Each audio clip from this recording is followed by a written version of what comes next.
It was way better than I expected, and Sasha was in full effect. Sasha is my alter ego.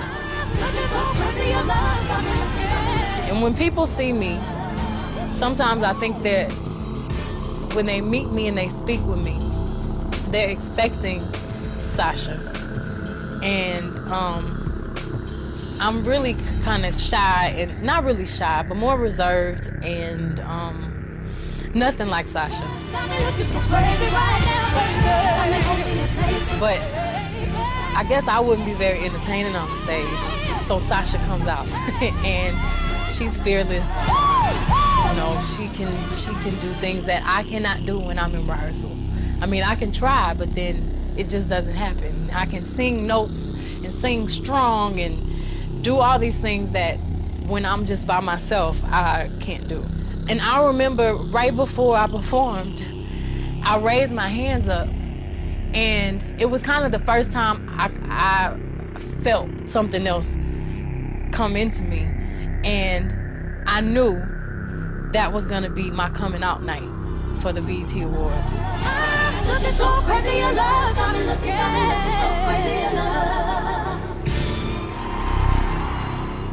I really want to be my authentic self, Yes.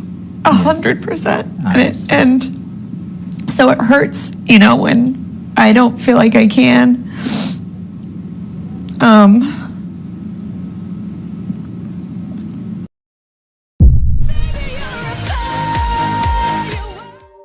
Did you ever have some bouts of where Katie just didn't want to go on?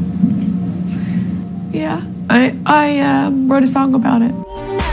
In just a few short years, she has sold more than 75 million tracks and has more than 1 billion views on YouTube. That's how I process, is I write songs. And you get rid of those feelings, those Well, uncomfortable yeah. feelings. Some of them. Katie's just an explosion. Keeps getting bigger and bigger and bigger.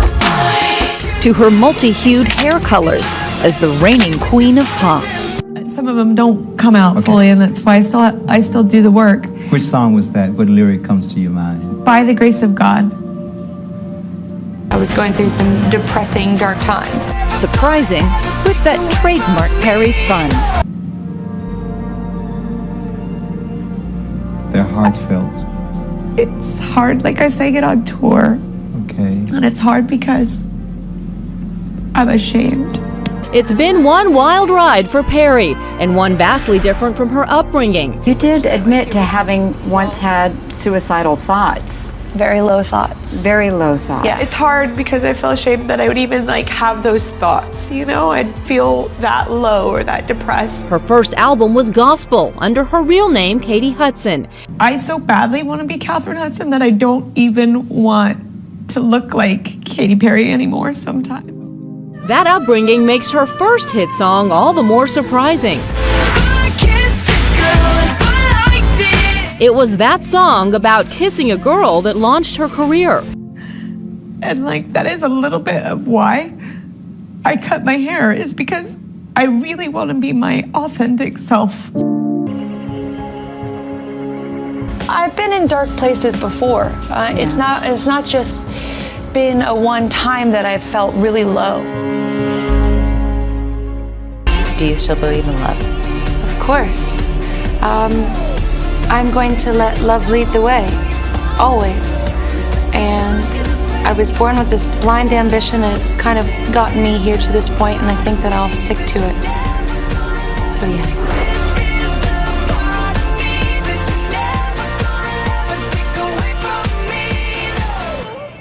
My parents have stories. They probably have better stories than I do. And they found God, you know. They needed to find God, and not that they needed to find God, God found them, really. Keith Urban was quoted to say, "Playing massive stadiums is not going to fill any hole inside of me," end quote. You probably all heard of Howard Stern. He's been pretty successful in his work. He just signed a contract not too long ago worth $400 million. Howard Stern makes $80 million a year. So he was interviewed, and the interviewer asked him, "You must be happy. You have a beautiful wife. You're on radio 24/7. You've reached all your goals. You're paid better than almost anyone."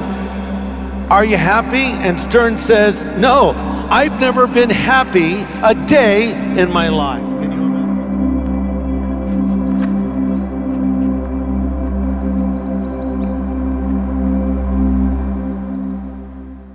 Pretty much asked her anything, and she would just open up and talk, which was great. I think the addiction thing, I'd never heard any of that. Yeah, I mean, I think, she, and even addiction to, getting all the attention that she gets. I think she recognizes that can be a real problem, and it has been a problem for her. She's like, you get so used to seeing how many likes you have on your Instagram, and she's like, and you feel it. She's like, I relate to what young girls are going through, and when they don't see that they're getting the love.